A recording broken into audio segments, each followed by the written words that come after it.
donc rappel boobu c'était vraiment urgent de le faire mais ma jàpp wax pour conclure que ni nous jouons un tournoi. C'est un match important. Mais c'est pas un match décisif ni déterminant. Donc on joue un tournoi. Il faut pas que les gens pensent que parce que cette équipe qu'on a vue aujourd'hui est capable de rayonner dans cette Coupe du Monde. C'est pas, il y a eu des choses absolument positives.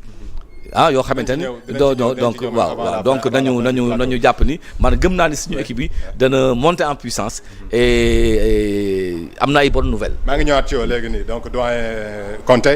coach Serigne Saliou rapidement une première analyse 3 buts à 1 3-1 le Sénégal qui s'incline devant la France. waaw xam nga premier mi-temps bi comme ni ko doyen waxee dañu waxoon ne booy jouer face à la France ñu am armada offensif bi ñu am.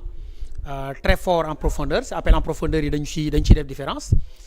Olysée bu doxee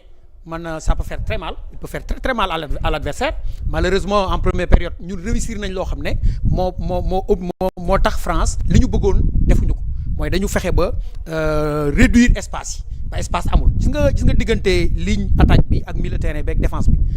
diggante yooyu boo fexee ba resserrer ko mu amul espace ñoom ba duñ fa retrouver wu pour ñu créer le problème day jafe c'est ce qu'on a réussi en première période dañ ko réussir réduire espace yi ba pare te aussi li ëpp importance mooy tëj angle de passe xam nga nit mën nga ko marquer te doo dem ba ci moom maanaam da ngay tëj fi mu war a passe fi mu war a plonger ballon bi foofu ngay dugg boo fa taxawee rek da nga koy empêcher ñaar 2 Olysée réussir na ko Rabiot aussi réussir na ko bi muy retrouver Barcola en profondeur boo seetloo aussi ñoom seen fort Barcola Olysée Mbappé même Désiré Doué il est très fort ci appel en profondeur mais en première période amu ko parce que li ñu def mooy dañu pourtant Rabiot dafa dox Chouamini dafa dox en première période mais dañu daggal liaison bi am entre Chouamini Rabiot ak attaque bi loolu moo taxoon retrouver wu ñu seeni attaquant parce que amuñu woon assez d'espace pour retrouver leen parce que on avait une très bonne organisation défensive bloc bi compact ñu resserrer ligne yi tëj angle de passe yi empêcher leen ñu am assez d'espace pour retrouver seen attaquant yi loolu la ñu réussir en première période mais en deuxième mi-temps équipe dafa épuisé aussi parce que débouche d'énergie bi bari na ligne de passe bari na Gana nekkoon na xëy na da Gana 40 minutes à 45 la amoon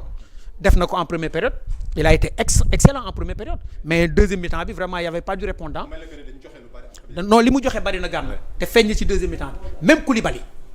vraiment il a été excellent en premier mi-temps impérial mais seconde période bi da ngay gis ne tuuti automatisme day des vitesse bi réaction bi c'est normal si blessure la jógee te parce que compétition aussi ak entraînement bokkul ça n'a rien à voir boo toogee lu yàgg joué wu ngay joué kay attaquants yoo xam ne donc ils sont compétitifs ñu ngi joué am nañ temps de jeu bu bari donc am nañ ballon bu bari boo ñëwee dafay feeñ. mais est-ce que cela veut dire que foofu aussi dañuy indexer le coach Pape Thiaw ci changement yi dafa waroon teel a ñëw peut-être que ñoom 45 minutes la ñu amoon joxe nañ ko les changements xëy na dafa yéex a ñëw parce que boo xool les premiers changements mu ngi nekk à la 60 bi bi ñu duggee ci 70 minutes et quelques. tout à fait est-ce que nekkul warul woon na réajuster rapidement. foofu ñëwee ci deuxième mi-temps. d'accord naa si. xam nga foofu stratégiquement boo seetloo tey tactiquement. le Didier Deschamps gagné Pape Thiaw. tactiquement waaw Deschamps dafa gagné Pape Thiaw parce que en première période bi Deschamps ñëwee gis na ne Pape am na une très bonne organisation défensive tëj na li mu war a def na empêché na leen ñu jouer Deschamps forcé wul parce que France gis nga bu France sotteeku woon suñu ko en premier mi-temps dañ koy contrer dugal kay bii de te def na ko benn ñaari yoon ñu contrer ko am occasion pour dugal ko malheureusement par manque d'efficacité de nos attaquants dugaluñu ko Deschamps téye équipe am gérer premier mi-temps bi parce que gis na ne xam na ne Gana nekkul à 100% xam na ne Koulibaly nekkul à 100% mu gérer ko ñu joxe li ñu am en première mi-temps bi mu ñëwee en seconde période dafa yéegal bloc bi blocu France li mu joué deuxième mi-temps joué ko en première mi-temps prise d'initiative prise de risque bi France jël en seconde période jëluñu ko en première période loolu aussi stratégiquement Deschamps daf ko réussir face à Pape Thiaw aussi seconde période bi parce que gis na ne équipe bu Sénégal bi commencé na wàcc ligne yi mu ngi commencé di dagg espace yi mu ngi commencé di yaatu am nañ ay espace léegi joueurs yi mën nañu retrouver wu ci espace ci intervalle ainsi de suite mais mu exploité ko mu demander à son bloc de ñu monter d'un cran pour retrouver Olysée mu wëlbati ko retrouver Kylian Mbappé Chouamini commencé di dox Rabiot sax moo gën a dox en seconde période que Chouamini aussi li Rabiot di dem yëpp boo seetloo ak intelligence lañ ko doon defee donte ñu ngi doon attaquer di créer ay occasion mais à chaque fois da ngay gis ne bu la France di attaquer pour bañ a créer déséquilibre ci ginnaaw Chouamini day des ci ginnaaw toujours bàyyi Rabiot ci kanam donc tey jii vraiment Deschamps a fait du coaching gagnant mu nekk nag loo xam ne aussi Pape war na ci am jàngat ci premier mi-temps bi mu joué ak deuxième mi-temps bi mu joué quand même coach Konté foofu laa ñëwee à ce moment précis en tant que coach Pape Thiaw qu'est-ce qu'il devait faire. waaw man su fekkoon ne moom ressenti ñu am. su ñu jëlee deuxième mi-temps bi ñu gis ni 4 5 6 7 10 minutes. Oui. On étouffait. On n'arrivait plus à bloquer les espaces. Oui. On n'arrivait pas à gérer la mobilité des attaquants français. Man damay wut nu ma stabiliser war sama milieu terrain. non stabiliser milieu terrain bi stabiliser milieu terrain bi parce que c'était pas le problème de la défense c'est surtout le problème du milieu terrain. Okay. Donc foofu moment boobu jàpp naa ni bu sentiroon ni war na ko stabiliser les gosses se sont donnés à fond. muy Gana muy Lamine muy Pape Gueye. tu fais mettre de la fraîcheur. ou bien nga def koo xamante ni même bu Gana sonné moom dana nekk mën nekk place su Gana te je pense que moment boobu partie 6 mënoon na ñëw partie 6 mënoon na ñëw wala le gosse là il faut oser le mettre Bara. Il faut oser le mettre bon donc ba pare lii Salif doon wax tout à l'heure deuxième mi-temps li ñu gën a sonal mooy France dafa changer ni mu doon jouer. Ils ont misé sur la mobilité et la perturbation des permutations permanentes sur toute la ligne d'attaque. Loolu moo ñu perturbé en ce moment là da ngay taxaw moo xamante ni boo gisee ñu ngi da ngay téye sa structure ni taxaw leen. Et mu nekk une variante nouvelle du 4-3-3 et tu reposes en 5-4-1. Automatiquement et tu mets des lignes ba nga xamante ni léegi gën ñu taxaw xool ñii lu ñuy def parce que ñi ñu bëgg jaaxal. Mbappé en course croisée, Doué en course croisée, Olise en course croisée, Rabiot dans la verticalité, ils sont en train de vouloir nous faire mal. Donc ils sentir. Et il faut stopper ça. Et comment stopper ça? Il faut mettre plus d'impact au milieu de terrain. En disant que je trouve que la reconversion n'est pas encore bonne. Je trouve qu'il n'y a plus d'anticipation, qu'il n'y a plus de harcèlement. Il faut mettre ça, mettre des profils capables de le faire.